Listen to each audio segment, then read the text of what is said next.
कितनी अच्छी है तो कितनी भोली है, प्यारी प्यारी है।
ओ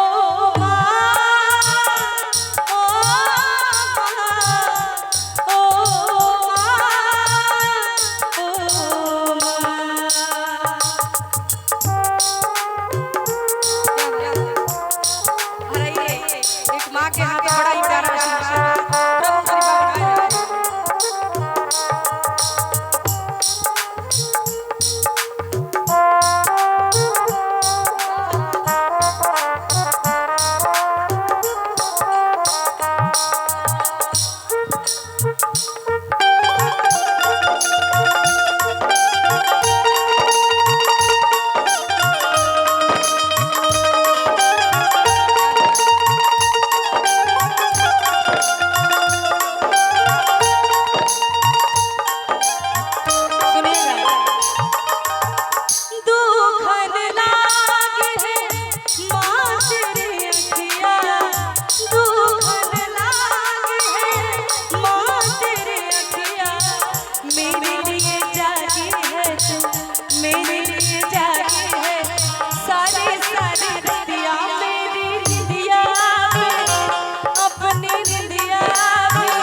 इस गीत का ये सबसे प्यारा लाइन है, माँ क्या होती है ये दर्द उनसे पूछिए जिनकी माँ नहीं है। माँ बच्चों की जान होती है, माँ बच्चों की जान होती है, वो होते हैं किस्मत वाले, वो होते हैं किस्मत वाले जिनकी माँ होती है। दुनिया की सटीक सच्चाई है कि माँ की दुआ कभी खाली नहीं जाती, माँ की दुआ कभी खाली नहीं जाती। अरे ये बात ऊपर वाले से भी टाली नहीं जाती कि बर्तन मांग के भी चार चार बेटों को पाल लेती है एक माँ, पर वक्त आने पर उन्हीं चार बेटों से एक माँ संभाली नहीं जाती।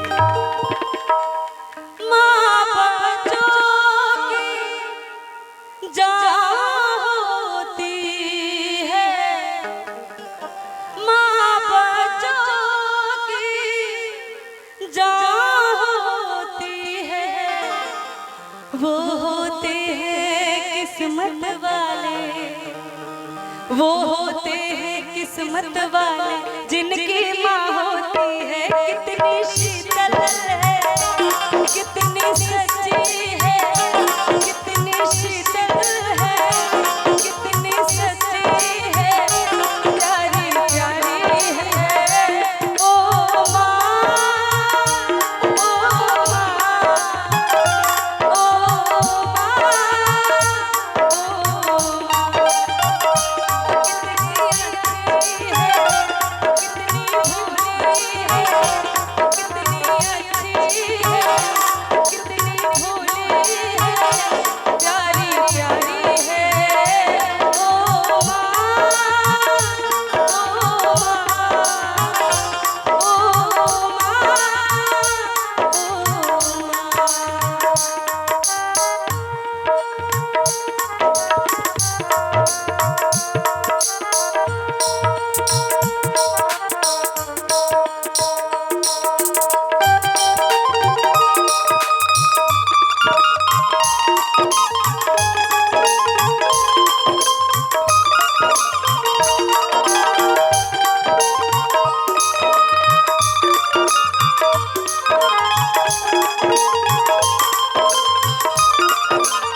माना कि माँ के ममता की तुलना की नहीं जा सकती।